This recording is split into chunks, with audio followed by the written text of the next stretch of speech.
ازيكم يا حبايبي، عاملين ايه؟ يا رب تكونوا بخير. هنعمل النهارده مع بعض الكشري المصري بالطريقه الاصليه، وهقول لكم على اسهل والذ طريقه للكشري احلى 100 مره من المحلات. بس قبل ما نبدا صلوا بينا على النبي، اللهم صل وسلم وبارك على سيدنا محمد وعلى اله وصحبه وسلم.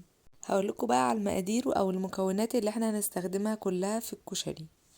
اول حاجه معانا نص كيلو رز، ومعانا الشعرية بتكون مضاعفة، يعني لو انت بتحط في الطبيعي معلقتين هتحط 4 معالق، وهكذا يعني لو بتحط 3 هتحط 6، عشان رز الكشري بيحتاج شعرية كتير.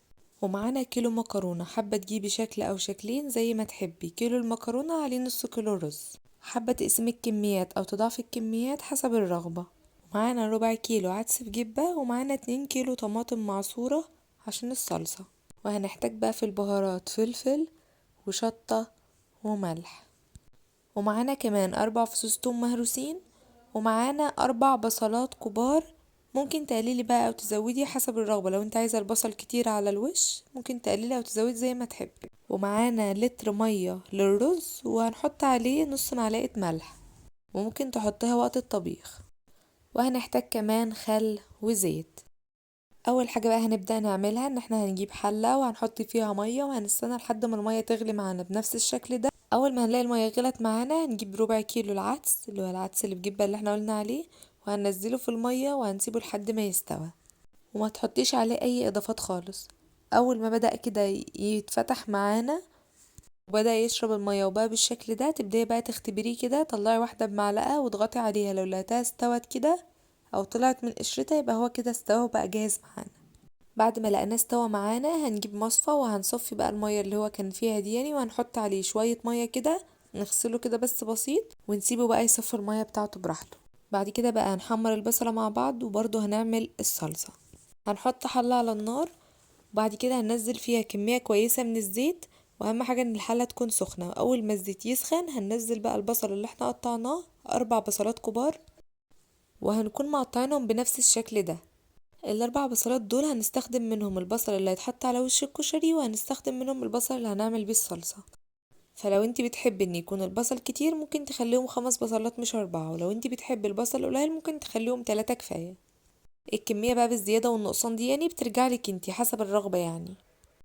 اهم حاجة ان هنبدأ نقلبه واحدة واحدة كده علشان ما يتهرتش معانا، وبرضه في نفس الوقت ان احنا نقلبه علشان كله ياخد لون واحد، ما يبقاش جنب متحمر وجنب لا. وهو كده ومع وانت بتحمرها هتحسي بقى كده ان بدأ يدبل معاكي واحدة واحدة اهو. وممكن برضو في طريقة تانية لتحمير البصل، في ناس بتقلبه في دقيق اول، ممكن تعملي كده بس عشان نوفر اكتر. كده كده بيكون نفس النتيجة، كده بيكون برضو البصل بيكون مقرمش وجميل معاكي، وبرضو في الحالة اللي احنا بنقلبه كده بس من غير دقيق ولا حاجة برضو هيكون مقرمش معاكي زي ما هتشوفي دلوقتي. لو حابة تعملي بالدقيق هتجيبي طبق كبير كده وتحطي فيه البصل وتحطي فيه الدقيق وتقلبي البصل في الدقيق كويس، بعد كده تجيبي شوية شوية وتحمريهم، عشان كده الطريقة دي اوفر واسرع.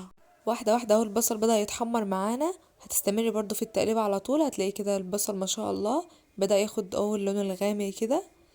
هتستمري في التقليب لحد ما ياخد كله لون واحد بنفس الشكل اللي انتوا شايفينه ده. هتطلعي بقى بمصفى، وهتسيبي بس شوية صغيرين في الحلة.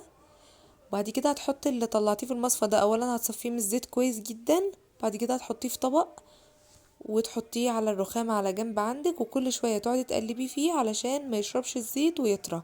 كل شوية تقلبيه كده من فوق لتحت من فوق لتحت كده طول ما انت واقفة شغالة، عشان يفضل مقرمش معاكي. وهنسيب شوية صغيرين بقى في الحلة بنفس الشكل ده علشان نعمل بيهم الصلصة. هننزل عليهم ال4 فصوص توم، وهنقلب التومة كويس مع البصلة لحد ما برضو التومة تصفر كده معاها. اول ما التومة خدت لون كده مع البصلة هننزل حوالي تلت كوباية خل عليهم على طول. نسيب بقى تلت كوباية الخل مع البصل اللي متحمر مع ال4 فصوص توم اللي احنا حطيناهم، وهنسيبهم كده لحد ما اول ما يغلي. اول ما نلاقيه بدأ يغلي معانا بالشكل ده هنضيف عليه ال2 كيلو طماطم المعصورين عشان نعمل بيهم الصلصة. بعد كده بقى هنضيف عليه البهارات، هنضيف معلقة كبيرة ملح، وكمان هنضيف ربع معلقة كبيرة شطة، وممكن تزودي كمان او تقللي حسب ما تحبي، واقل من ربع معلقة كبيرة فلفل. وهنقلبهم كده مع بعض عشان كل البهارات كده تتخلط مع الطماطم ومع كله مع بعضه. وهنغطيها بقى وهنسيبها لحد ما تغلي كده وتتسبك معانا عشان تبقى جاهزة لصلصة الكشري.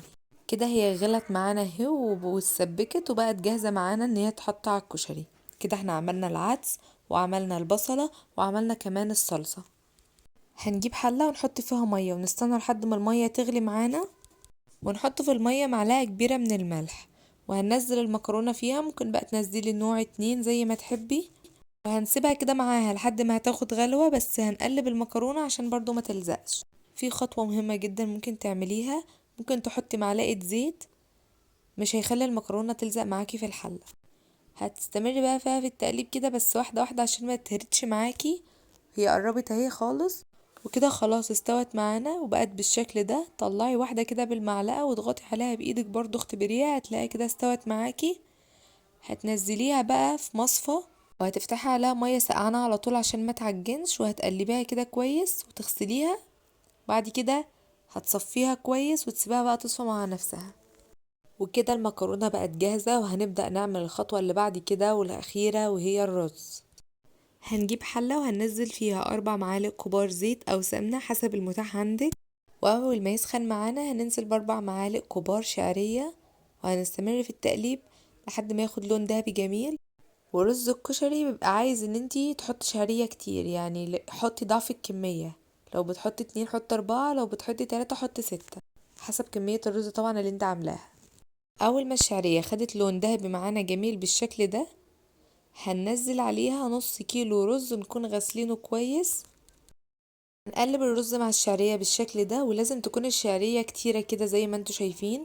لازم تكون الشعرية مغطية كده على الرز، تكون بنفس الشكل اللي انتوا شايفينه ده. بيفرق جدا جدا في الطعم. بعد كده هنضيف عليها حوالي لتر مية ونص معلقة كبيرة ملح، ولو حابة ان انتي تدوبي الملح في المية مفيش اي مشكلة. وهنغطيها ونسيبها لحد ما الرز يشرب المية. وبعد كده بعد شوية هنلاقي الرز شرب المية معانا بنفس الشكل ده. هنبدأ بقى نقلبها كويس، وهنوطي عليها النار وهنسيبه لحد ما يرد في الحلة كده، او يعني يستوى يعني في الحلة. بعد شوية هنشوفه كده وهتختبريه برضو كده بإيدك، هتلاقيه كده استوى معاكي. يبقى كده الرز برضو بقى معانا جاهز. كده كل المكونات بتاعتنا بقت جاهزة معانا، وكده الكشري كله بقى جاهز للتقديم. معانا البصل اهو، وده معانا كده الرز، ومعانا الصلصة، ومعانا المكرونة، ومعانا العدس اللي بجبة.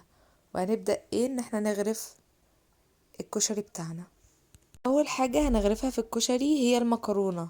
هنعمل المكرونة كده من تحت، وتكون المكرونة ضعف الرز، ويكون الرز ضعف العدس.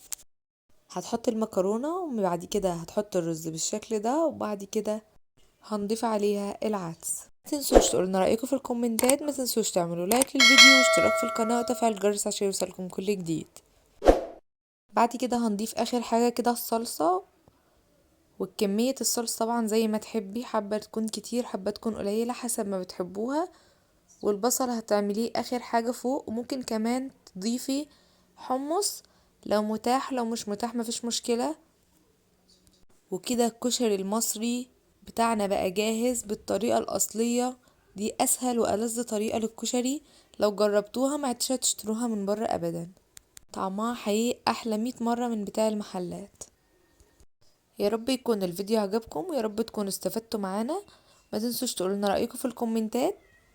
الطريقة سهلة وجميلة جدا، وبألف هنا على قلوبكم.